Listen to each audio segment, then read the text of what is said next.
ರಾಜೀನಾಮೆ ಕೊಡಲ್ಲ ಕೊಡಲ್ಲ ಕೊಡಲ್ಲ ಪ್ರಾಸಿಕ್ಯೂಷನ್ ಅನುಮತಿ ಕೊಡುವ ಮಾಹಿತಿ ಇತ್ತು.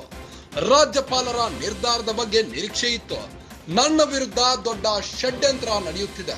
ಸಿಎಂ ಸಿದ್ದರಾಮಯ್ಯ ಗಂಭೀರ ಆರೋಪ. ಕುಮಾರಸ್ವಾಮಿ, ಜೊಲ್ಲೆ, ನಿರಾಣಿ ವಿರುದ್ಧ ದೂರು ಇದೆ. ಆದರೆ ಇವರ ವಿರುದ್ಧ ಅನುಮತಿ ಕೊಟ್ಟಿಲ್ಲ. ನನ್ನ ಬೆನ್ನಿಗೆ ಹೈಕಮಾಂಡ್ ಇದೆ, ಶಾಸಕರಿದ್ದಾರೆ, ನನ್ನೊಂದಿಗೆ ಇಡೀ ಸಚಿವ ಸಂಪುಟವೇ ಇದೆ. ನಾನು ರಾಜೀನಾಮೆ ಕೊಡುವ ಪ್ರಶ್ನೆಯೇ ಇಲ್ಲ. ಸಿಎಂ ಸಿದ್ದರಾಮಯ್ಯ ಮೊದಲ ರಿಯಾಕ್ಷನ್.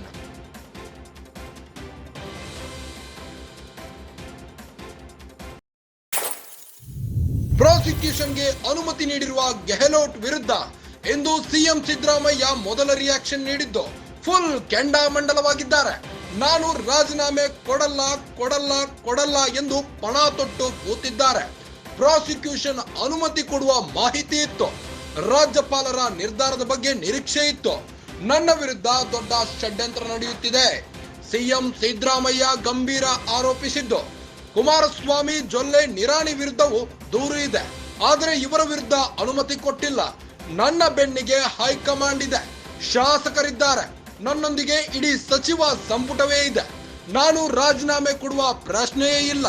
ಸಿಎಂ ಸಿದ್ದರಾಮಯ್ಯ ಮೊದಲ ರಿಯಾಕ್ಷನ್ ನಲ್ಲಿ ಕೆಂಡಾಮಂಡಲವಾಗಿದ್ದಾರೆ.